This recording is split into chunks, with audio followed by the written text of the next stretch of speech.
Mga Kai Sotto fans, ito na ang kasukdulan ng paghahanda ng Gilas Pilipinas para sa kanilang matinding laban kontra New Zealand sa FIBA Asia Cup qualifiers.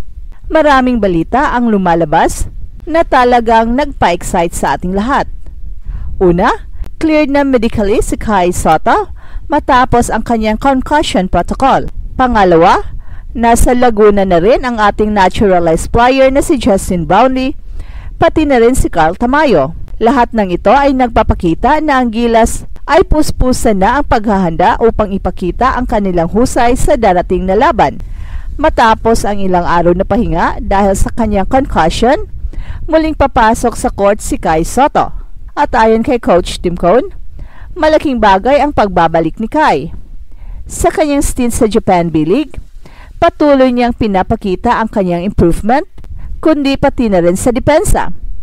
Kaya't sa laro kontra New Zealand, inaasahan ng marami na magiging crucial ang kanyang papel, lalo na laban sa malalaking players ng Tall Blacks. Alam natin na may 6'11 at 7-footer na kasama ang New Zealand, kaya't ang presence ni Kai sa paint ay magiging susi. Malaking balita para sa Gilas Pilipinas ang medical clearance ni Kai matapos niyang sumailalim sa concussion protocol. Ang kanyang pagbabalik ay siyang nagdadala ng dagdag na lakas sa front court ng koponan. Bilang isang 7'3" na sentro, hindi matatawaran ang epekto ni Kai sa depensa at sa opensa. Sa kanyang stint sa Japan B-League bago ang injury, pinakita ni Kai ang mas matured na laro, hindi lamang sa scoring kundi pati na rin sa shot blocking at rebounding. Sa FIBA Asia Cup qualifiers, ang kanyang presensya sa ilalim ay magiging crucial lalo na laban sa isang physical at malaking lineup na New Zealand. Sa kabila ng clearance, mahalaga pa rin na mag-ingat ang coaching staff sa pag-manage ng kanyang playing time.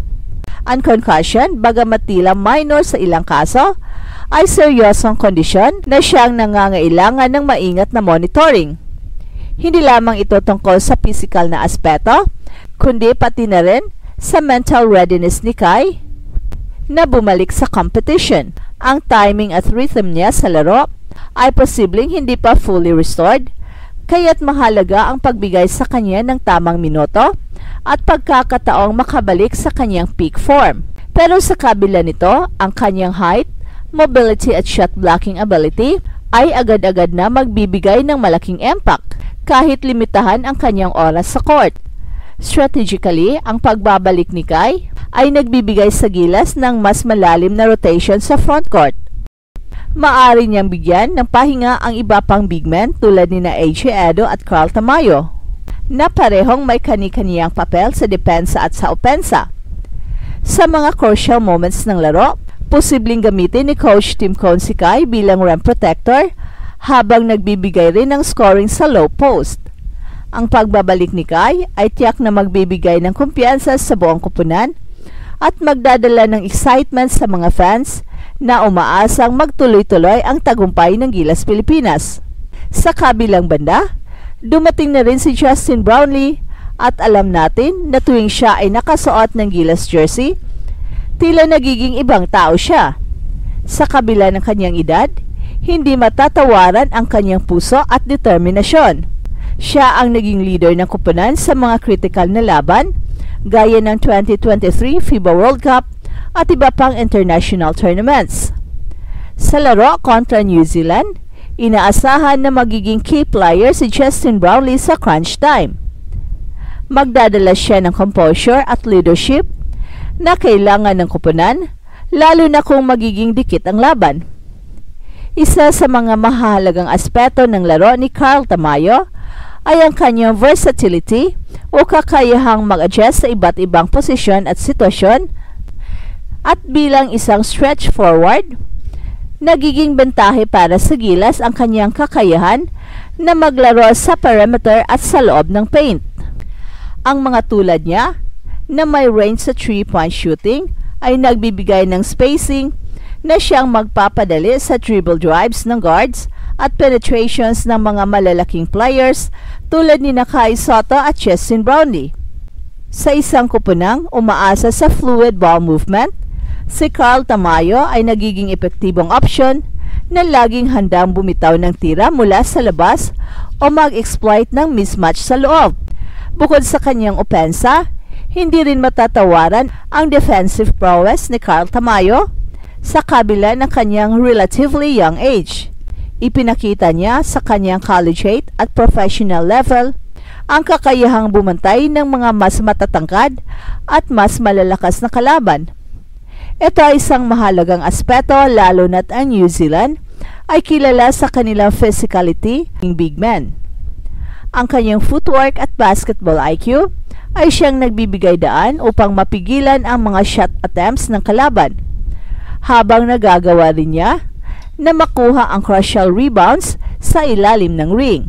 Ang defensive presence ni Carl Tamayo ay maaring magbigay ng dagdag na lakas sa depensa ng Gilas na naglalayong pigilan ang mga high percentage shots ng tall blocks.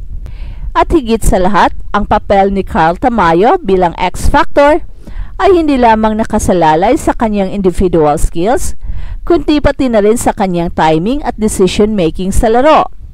Ang New Zealand, bagamat may mga athletic at dynamic players, ay maaring magkaroon ng kahinaan sa kanilang depensa kapag nahila palabas ang kanilang mga big men. At dito papasok si Carl Tamayo.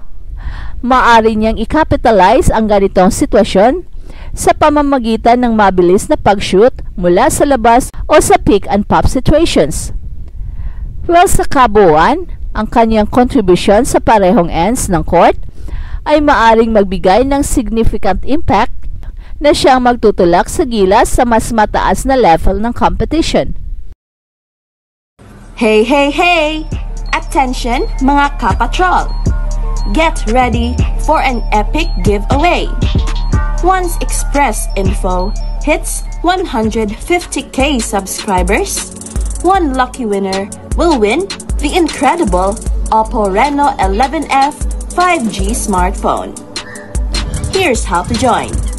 Step 1. Subscribe to Express Info right now.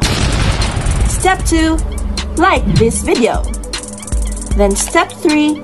Comment anything good and positive about our idol Kai Sotto. Super easy. Just subscribe, like, and comment.